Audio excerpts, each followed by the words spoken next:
আল্লাহ ডাক দিলেন, হারুত আর মারুত, তোমরা না ফেরেশতা পৃথিবীতে মানবীয় গুণাবলী পাওয়ার পরে যাইয়েই তোমরা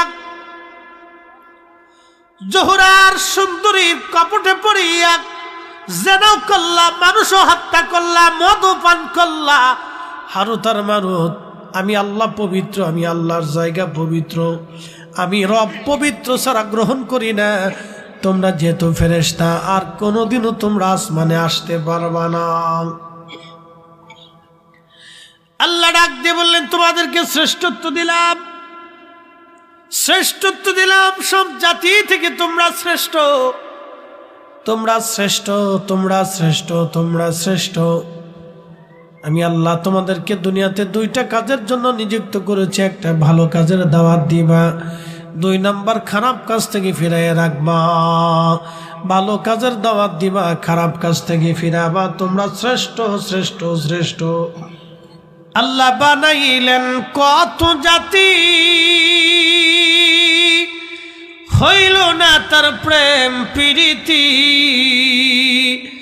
অবশেষে মানুষ বানায় প্রেমের কারণে, প্রেমের ডোরি বান্দরে মদিনার শনে।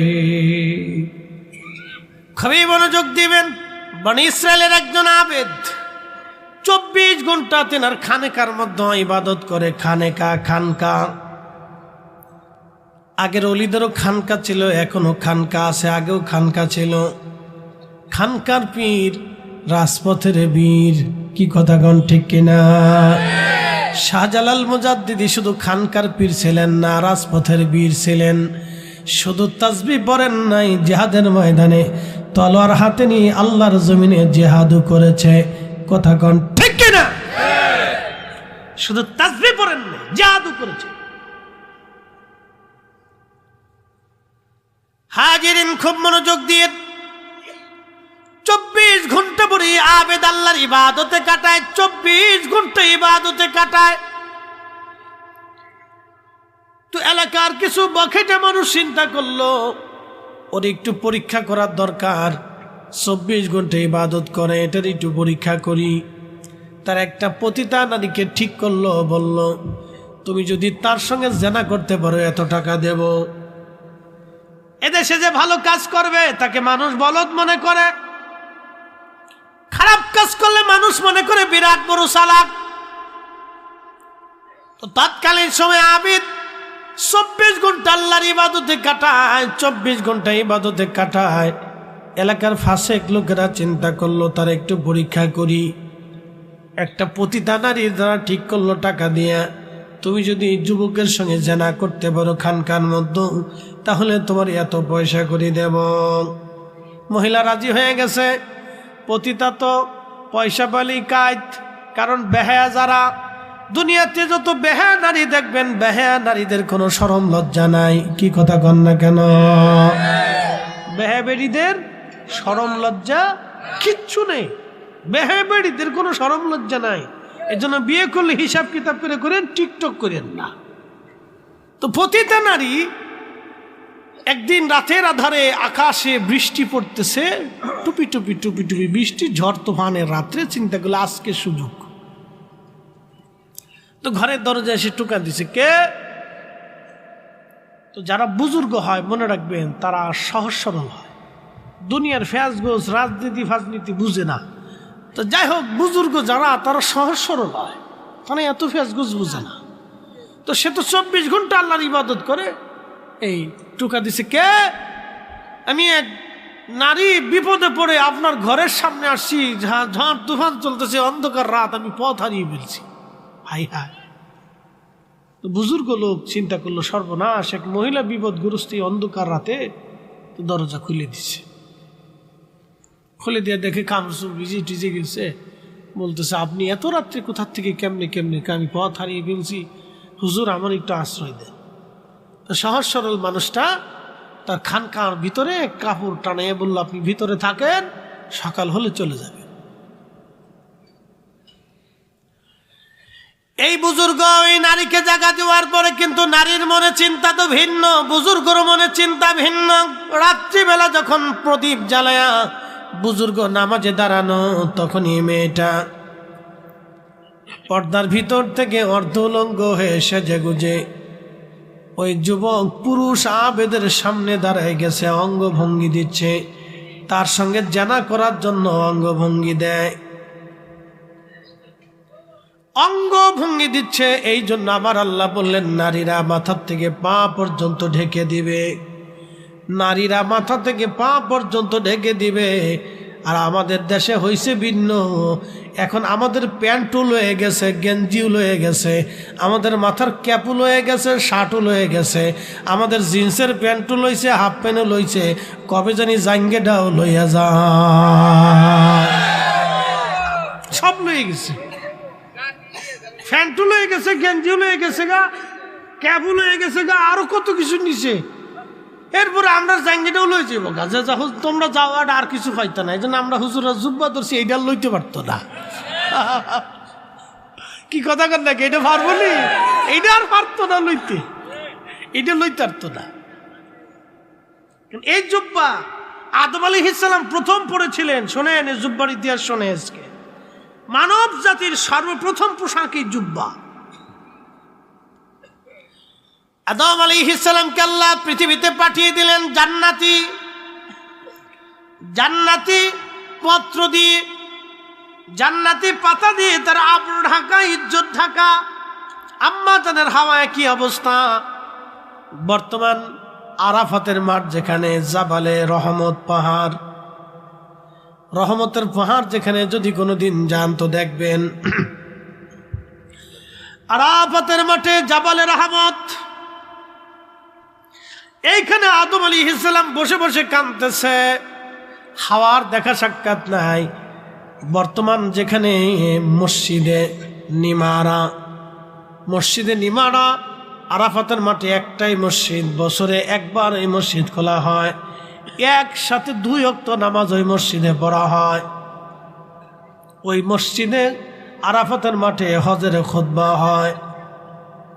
মসজিদে নিমারাতে ওইখানে আম্মাজান হাওয়া আলাইহিস সালাতু ওয়াস সালাম দাঁড়ানো, আর আমাদের আব্বাজান জাবালে রহমতের পাশে একটা পাহাড় পাথর আছে, ওই পাথরের উপরে বসে বসে উনি কাঁদতেছিলেন, কান্না করতেছিলেন। এমন সময় দেখলেন দূরে হাওয়ারে দেখা যায়। মসজিদে নিমারা যেখানে, এখানে হাওয়া আলাইহিস সালামকে দেখা যাইতেছিল। তারপরে ওই আরাফাতে মিলন হওয়ার কারণে এই মাঠের নাম হলো আরাফাতের মাঠ। এই মাঠে যখন হাজি যায় হাত তুলে চোখের পানি ছেড়ে দেয়, আমার আল্লাহ হাজির জীবনের কোনো গুনাহ রাখে না। একবার জোরে বলা যাবে কি মারহাবা। হাজির জীবনে কোনো গুনাহ, তবে পাবলিকের টাকা দিয়ে হজে গেলে কোনো নেকি হয় না, গুনাহ মাফ হয় না।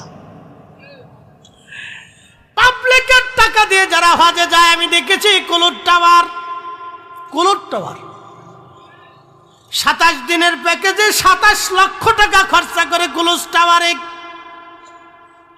হজ করতে গেছে, না আনন্দ করতে গেছে আমি জানি না, না পিকনিক করতে গেছে আমি জানি না। 27 দিনে 27 লক্ষ টাকা, প্রত্যেক দিনে প্রায় 1 লক্ষ টাকা খরচ। ওইখানে যায় সুন্দর করে আরাম করে থাকে। হেরেমের পাশেই কুলুট টাওয়ার হইছে।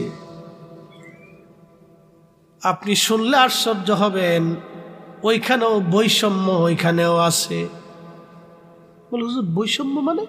হ্যাঁ, বর্তমান সৌদি প্রশাসন ওইখানেও বৈষম্য দিয়ে রেখেছে। গরিব হাজিদেরকে দিয়ে দেয় একবারে পাহাড়ের কোনা, বহু দূরে একটা ভাঙ্গাচোরা তাঁবুর ভিতরে।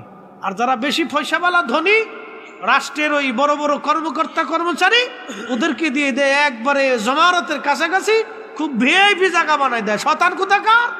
হজের ভিতরে বৈষম্য আছে।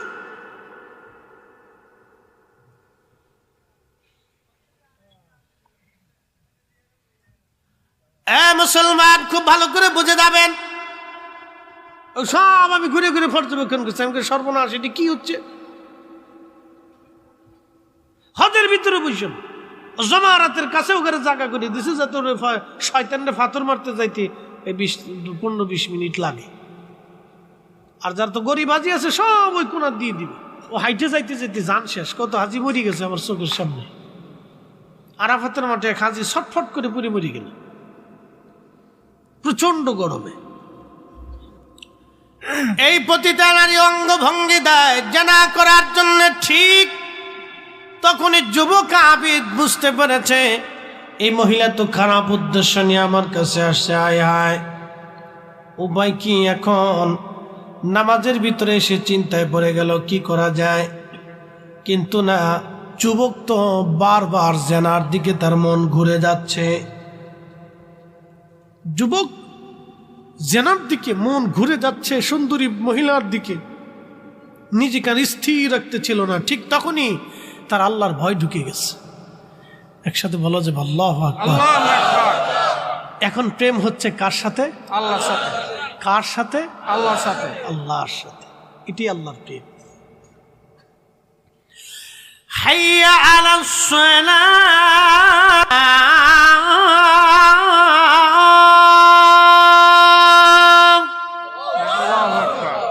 দোকানে ঝাঁপ বন্ধ হবে, কাজ বন্ধ হবে, দুনিয়ার সব কিছু গোটাইয়া আপনি যখনই মসজিদে চলে এসে নামাজে দাঁড়ায় যাবেন, তখনই প্রেম হবে কার সাথে? যখন নামাজে দাঁড়িয়ে যাবেন, রোজা রেখেছেন, সন্ধ্যার সময় ইফতার হবে, খাবার সামনে রয়েছে, এসে গেল, প্রচন্ড তৃষ্ণা, আপনার পেটের মধ্যে ক্ষুধা, দামি দামি খাবার আপনার সামনে, পানিও আপনার সামনে, আপনি তখনও পানি খান না, খাবার খান না। তখনই আমার আল্লাহ ডাক দেয় ফেরেশতারা রে, তোমরাই না বলছিলা ওয়া নাহনু নুসাব্বিহু বিহামদিকা ওয়া নুকাদ্দিসু লাক, তোমরা না বলছিলা তোমরাই তাসবিহ করবা, তোমরা জিকির করবা, তোমরা ইবাদত করবা। দেখো আমার বান্দারা সারাদিন রোজা রাখছে, খাবার সামনে, পানি সামনে, তারপরেও আমার বান্দারা খায় না, পানি পান করে না, আমি আল্লাহর ভয়ে। ফেরেশতারা রে, তোরা সাক্ষী থাক, আমার বান্দাদের জীবনের সব গুনাহগুলি আমি আল্লাহ এই মুহূর্তে মাফ করে দিলাম। প্রেম হয় কার সাথে? আল্লাহর সাথে। আল্লাহর সাথে। এই জন্য সৃষ্টির কোন মাখলুকের সাথে আল্লাহর প্রেম হয় নাই। وخلق الجن من مارج من نار, আল্লাহু আকবার। আগুনের শিখা থেকে আমি জিন সৃষ্টি করেছি। এই জন্য ওরা উগ্র, লম্বা লম্বা হায়াত। কোন কোন জিনের 5000 6000 বছর হায়াত, 4000 3000 বছর পর্যন্ত ওরা বেঁচে থাকে। আর পূর্ববর্তী জিন যারা ছিল তাদের 50-60 বছর পর্যন্ত পৃথিবীতে তারা বেঁচে থাকতো, এত বড় লম্বা হায়াত ছিল। কিন্তু জিনদের মধ্যে আমি খাজা বাবা আজমিরি পাবেন না। কি কথা কন না কেন? জিনদের ভিতরে মুজাদ্দিদ আল ফিসানি পাবেন না, জিনদের ভিতরে ইমাম আজম আবু হানিফা পাবেন না, জিনদের মধ্যে ইমাম মালিক পাবেন না, ইমাম শাফিঈ, ইমাম আহমদ ইবনে হাম্বল, হুজুর গাউসে পাক খাজা বাবা আজমিরি, খাজা বাহাউদ্দিন নকশবন্দ বুখারী, শাহজালাল ইয়ামানি, মুজাদ্দিদ আল ফিসানি সিরহিন্দি, কুতুবউদ্দিন কাকি, নিজামউদ্দিন আউলিয়া, হযরত রাবিয়া বসরি, হাসান বসরি, হযরত রাবিয়া বসরি, হাসান বসরি। জিনদের মধ্যে আপনি এরকম পাবেন না আবু বকর, ওমর, উসমান, আলী, জিনদের মধ্যে আপনি পাবেন না। কারণ জিনদের সাথে আল্লাহর প্রেম হয় নাই। আল্লাহ বানাইলেন কত জাতি, হইল না তার প্রেম প্রীতি, অবশেষে মানুষ বানায় প্রেমের কারণে, প্রেমের ডোরি বান্ধরে মদিনার শনে, আইরে প্রেমের ডোরি বান্ধরে মদিনার শনে।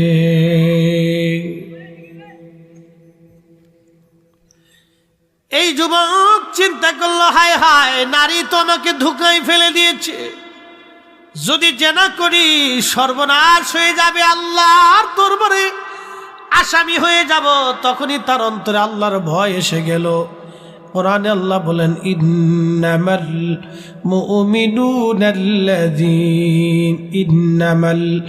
মুমিনুনা ইযা যুকিরাল্লাহু ওয়াজিলাত قلوبهم وإذا تليت عليهم آياته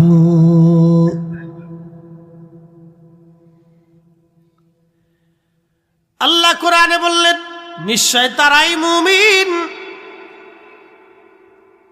মুমিন যাদের অন্তরে আল্লাহর স্মরণ আসার সঙ্গে সঙ্গে আল্লাহর ভয়ে অন্তরগুলি থরথর থরথর করে কেঁপে ওঠে। থরথর করে অন্তরগুলি আল্লাহর ভয়ে কেঁপে ওঠে এবং তাদের সামনে কোরআনের আয়াতগুলি তেলাওয়াত করার পরে যাদাতুহুম ঈমানা, ঈমানগুলি তার ঈমান বেড়ে যায়। ঠিক তখনই আল্লাহর ভয়ে যুবকটা চিন্তা করলো, সর্বনাশ, আমার দেহ তুমি আমাকে জেনার দিকে উদ্বুদ্ধ করতেছ। আল্লাহর শাস্তি পাওয়ার আগে দুনিয়ার শাস্তি, আল্লাহর জাহান্নামের আগুনে পোড়ার আগে দুনিয়ার আগুন থেকে দেখো পুড়তে পারো কিনা। এই কথা বলে ওই প্রদীপের মধ্যে আগুনের মধ্যে তার আঙ্গুল ঢুকায় দিল, তার একটা আঙ্গুল পুড়ে গেল, তারপরেও সে জেনার কাছে যায় নাই। একবার জোরে বলা যাবে কি আল্লাহু আকবার। প্রেম হলো কার সাথে? আল্লাহর সাথে। আবার জেনার দিকে মন ঘুরে যায়, দেখছেন, আবার মন একটা আঙ্গুল পুড়ে গেছে, তারপরও জেনার দিকে মন ঘুরে যায়, আবার আর একটা আঙ্গুল ঢুকেছে। এইভাবে একটা না দুইটা না, সারা রাত্র ভরে তার হাতের 10টা আঙ্গুল আগুনের মধ্যে পুড়িয়ে ফেলল। তারপরেও এই যুবক জেনা করে নাই। একসাথে বলবেন কি আল্লাহু আকবার। কিন্তু আমার রব ওই অবস্থায় ওই মহিলাকে দুনিয়ার থেকে বিদায় করে দিলেন। কারণ আল্লাহর বান্দা যখন ইমানের পরীক্ষা দিচ্ছিল তখন সে বারবার ইমানের পরীক্ষায় পাশ হয়ে গেল। তখন এই যুবকরে বাঁচানোর জন্য আবার রব আল্লাহর পক্ষ থেকে সাহায্য পাঠাইলেন। এই মহিলা স্টক করে ওইখানে মারা গেল। মরে যাওয়ার পরে ঘটল আর এক বিপত্তি। যেই বখাটে লোকগুলি ওই মহিলারে পাঠাইছিল তারা দেখলো এই মহিলা ঘরের মধ্যে মারা গেছে। যেহেতু মারাই গেছে তাহলে তোমার ছাড়া যাবে না। তারা রাষ্ট্রের পুলিশ ডেকে নিয়ে আসছে, বাদশার সৈন্যদেরকে ডেকে নিয়ে এসে বলল, দেখো এই খানকার ভিতরে গভীর রাত্রিবেলা এই যুবকটা একটা মহিলাকে হত্যা করেছে এবং তাকে ধর্ষণ করেছে। ফরসে না আর এক বিপদ। বাদশা আর সৈন্যরা তাকে ধরে নিয়ে গেল, লাশ সহ নিয়ে চলে গেছে। কি এক মহা বিপদ! আল্লাহ এক বিপদ থেকে বাঁচাইয়া আর এক বিপদের মধ্যে ফেলাইছে। একসাথে বলবেন আল্লাহু আকবার। পরীক্ষা কার? আল্লাহ। আল্লাহ আমাদেরকে পরীক্ষা করে। বলে কি পরীক্ষা? কে মাহফিলে বসবে, কে বসবে না, এটাও পরীক্ষা। আল্লাহ পরীক্ষা করলেন, আল্লাযী খালাকাল মাউতা ওয়াল হায়াতা লিয়াবলুয়াকুম আইয়ুকুম আহসানু আমালা।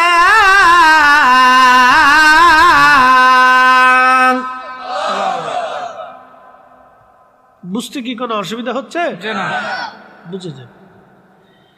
আল্লাযী খালাকাল মাউত, মৃত্যু সৃষ্টি করেছি, ওয়াল হায়াত, জীবন সৃষ্টি করলাম, লিয়াবলুয়াকুম, তোমাদেরকে পরীক্ষা করব, আইয়ুকুম আহসানু আমালা, কে দুনিয়াতে ভালো আমল করো আমি সেটা দেখার জন্য পরীক্ষা করব।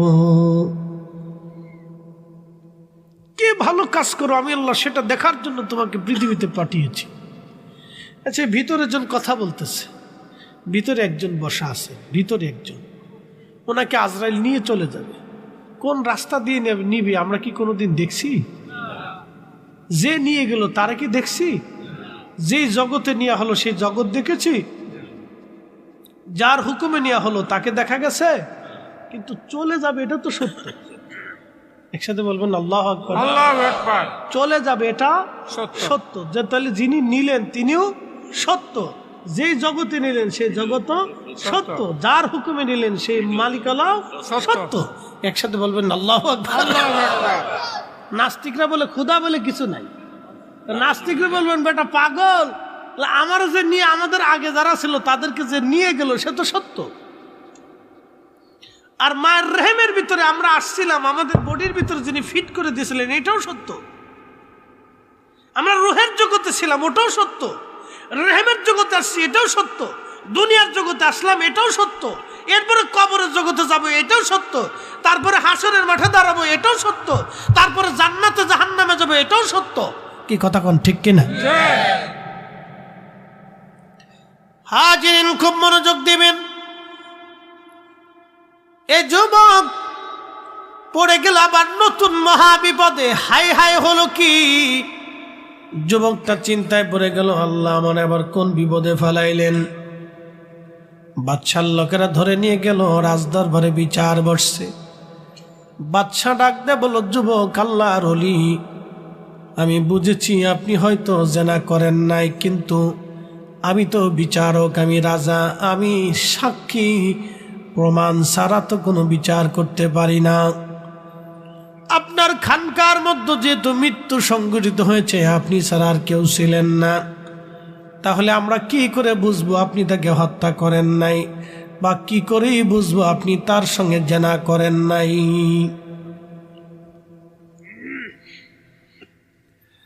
আপনার ঘরের মধ্যে যেহেতু লাশ পাওয়া গেছে, অতএব হত্যাকারী আপনি নিজে,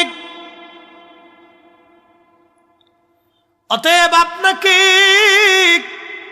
আমি বিধান অনুযায়ী মৃত্যুদণ্ড দিব।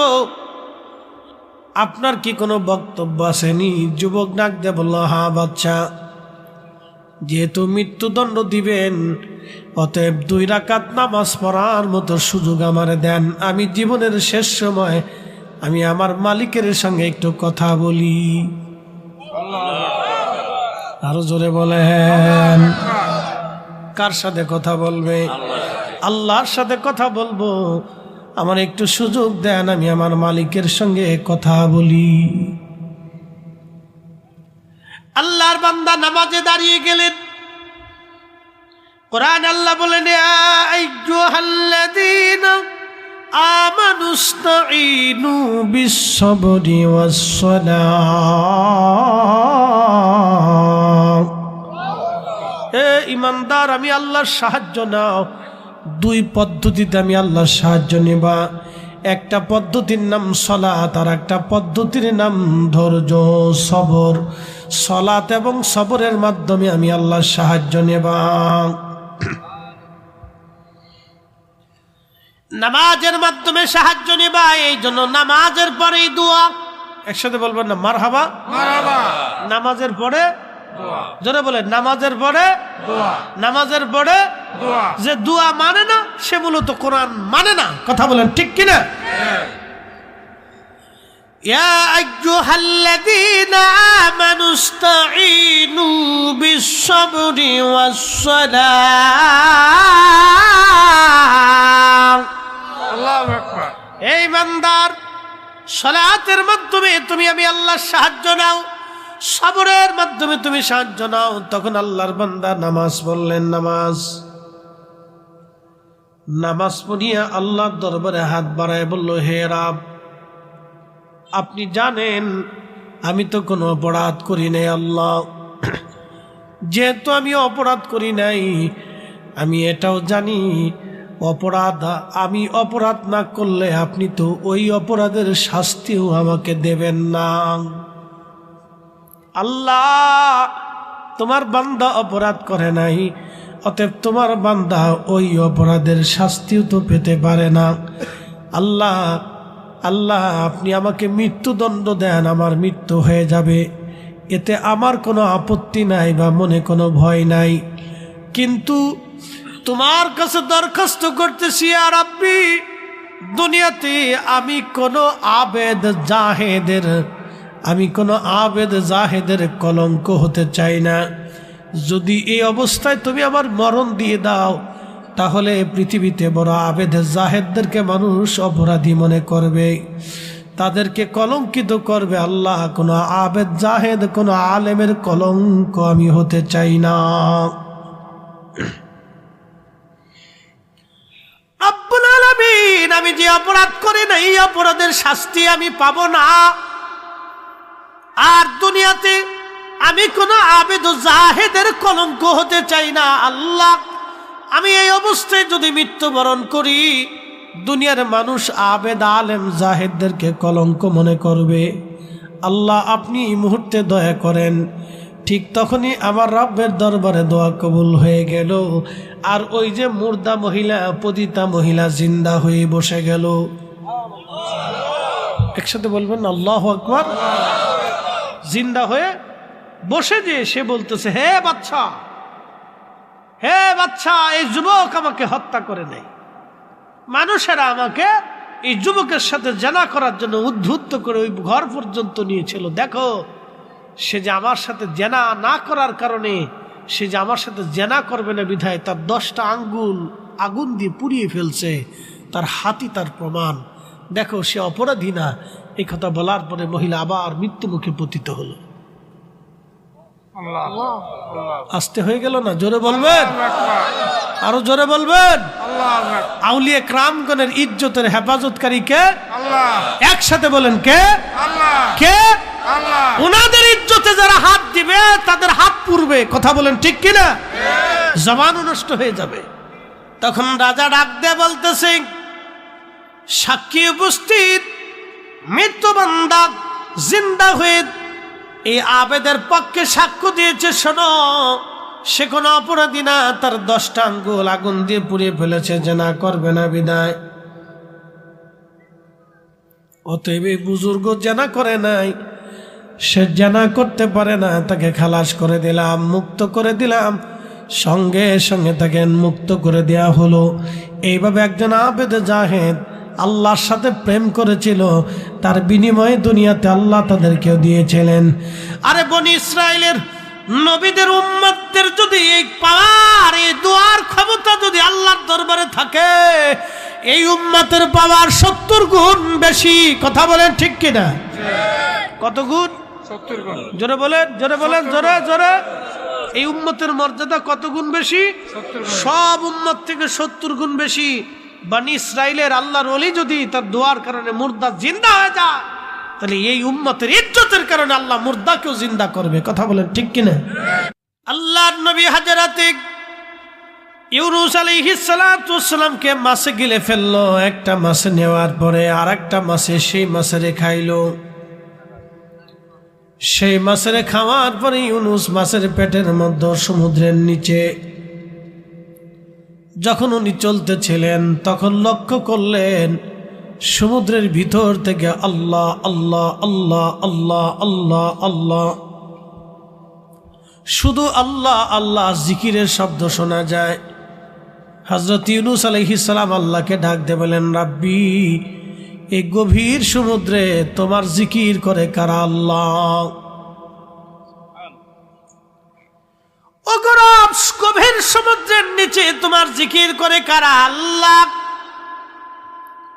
আমার রব সেই সময় ডাক দিলেন, ইউনূস রে, সমুদ্রের পানি আমি আল্লাহ জিকির করে, সমুদ্রের মাছ আমি আল্লাহর জিকির করে, সমুদ্রের বালুকণা আমি আল্লাহ জিকির করে, সমুদ্রের পাথর আর কঙ্কর, কাঁকড়া, শামুক, সব সমুদ্রের ভিতরে যা জীবন আছে সব আমি আল্লাহর জিকির করতে থাকে।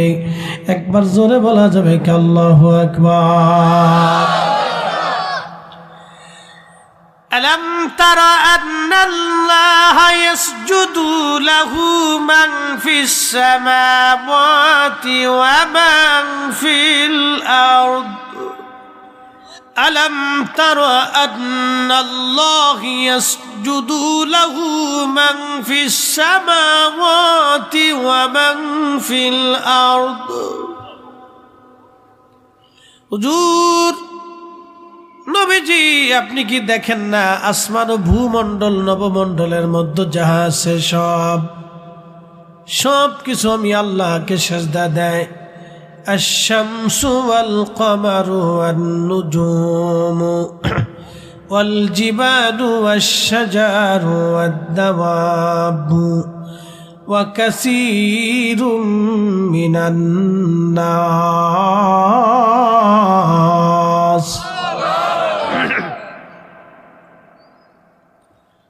নবীজি সূর্য আমি আল্লাহকে সেজদা দেয়, চাঁদ আমি আল্লাহকে সেজদা দেয়, পাহাড় আমি আল্লাহকে সেজদা দেয়, নক্ষত্র আমি আল্লাহকে সেজদা দেয়, গাছ তরুলতা পাতা গাছগুলি আমি আল্লাহকে সেজদা দেয়, আব্বু সৃষ্টিতে যত প্রাণীকুল আছে সব আমি আল্লাহকে সেজদা দেয়, ওয়া কাসীরুম মিনান নাস কিছু মানুষ আমি আল্লাহকে সেজদা দেয়। সৃষ্টির মধ্যে এমন কোন জীব জীবন নাই যে আল্লাহকে সেজদা না দেয়। একসাথে বলবেন আল্লাহু আকবার। আল্লাহু আকবার। কিন্তু সবাই মানুষ আল্লাহকে সেজদা দেয় না। সব মানুষ আল্লাহকে সেজদা দেয় না, কিন্তু সব জীব জীবন আল্লাহকে সেজদা দেয়, আল্লাহ তাসবিহ করে, আল্লাহ জিকির করে, তারা আল্লাহ আল্লাহ আল্লাহ আল্লাহ আল্লাহ জিকির করে। আপনার বাড়ি যে কুত্তাটা আছে এই কুত্তাটাও আল্লাহ আল্লাহ আল্লাহ আল্লাহ জিকির করে। বাড়িতে যদি শিয়াল এনে আপনি কুত্তার মতো পাহারা দেওয়াইতে চান, শিয়াল দিয়া কুত্তার পাহারা দেওয়া সম্ভব না, শিয়াল দিয়ে মুরগি পাহারা দিতে পারবেন না, কারণ আপনি ওরে যতই খাওয়ান মুরগি ধরেইও পালাবে। কিন্তু শিয়াল দেখতে যেমন কুত্তাও দেখতেই তেমনি। এই কুত্তাটাকে আল্লাহ আইন দিয়ে দিল, কুকুর তোর সৃষ্টি করলাম, তোর আইন হলো তুই মানব জাতির ভিতরে থাকবি, খাবার পচা গলা যাই দিক তোর মনিবের বাড়ি পাহারা দিবি, সাবধান বেঈমানি করবি না।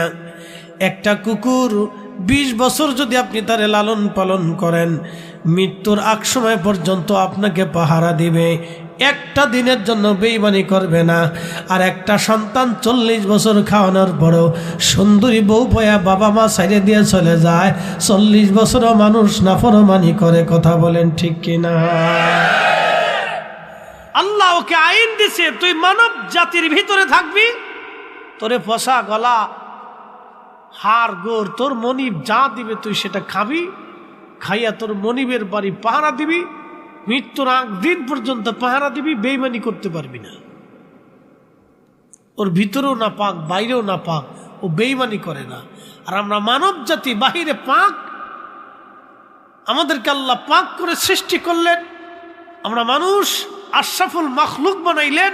মা 40 বছর পরিশ্রম করতে করতে মা বুড়া হয়ে গেছে, বাবার রক্ত পানি হয়ে গেছে, তারপরেও সন্তান 40 বছর পরেও বাবা মার সাথে নাফরমানি করে, বেঈমানি করে। তার অর্থ হচ্ছে সে কুত্তার চাইতে নিকৃষ্ট। কথা বলেন ঠিক কিনা? বন্ধু আমার খুব মনোযোগ দিবেন, বড়ই আর মুসলমান মাইকের আওয়াজ যতদূর পর্যন্ত যাচ্ছে আমার মা বোনেরা কথাগুলি ভালো করে শুনবেন। বাড়িতে বিড়াল আছে না নাই? বাঘ আর বিড়ালের মধ্যে তফাৎ কি? মানুষ বলে বিড়াল বাঘের মাসি, মাসি মানে খালা, মাসি মানে কি? বাঘ হলো, বিড়াল হচ্ছে বাঘের মাসি। দেখতে এটা বাঘের মতোই দেখা যায়, বিড়ালটা দেখতে বাঘের মতোই দেখা যায়। কিন্তু আপনি বলেন তো, বাঘ ঘরের ভিতরে এনে বিড়ালের কাজ করাইতে পারবেন? আর বিড়াল জঙ্গলে নিয়ে বাঘের কাজ করাইতে পারবেন? আপনি যদি চিন্তা করেন বাঘ একটা আইনে পাইলে পুষিয়ে তারপরে আপনি ইঁদুর ভাড়া দেওয়াবেন, তা চলতো না। বিড়ালকে আল্লাহ আইন করে দিয়েছেন সৃষ্টি করাইয়া, তুই বাড়িতে থাকবি, তোর মনিবের ঘর পাহারা দিবি, ইঁদুর মুক্ত রাখবি। সারা বাংলাদেশ থেকে যদি সমস্ত বিড়াল আপনি মেরে ফেলে দেন একসাথে, আপনি 6 মাস পরে দেখবেন ইঁদুরের জ্বালায় ঘুমাইতে পারবেন না।